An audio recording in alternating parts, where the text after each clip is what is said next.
Hi, today I'm for the Use DOOGEE X97 Pro and I'll show you how to check battery temperature with Ampere app on this device.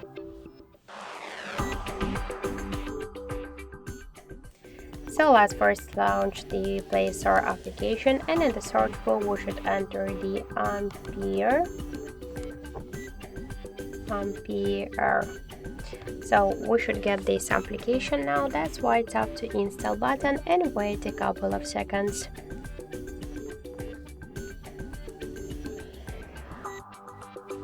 Then just tap to open the app, click yes, agree, pick close and tap to OK. Here we'll see information about battery temperature. In my case that's 36 and 2 degrees.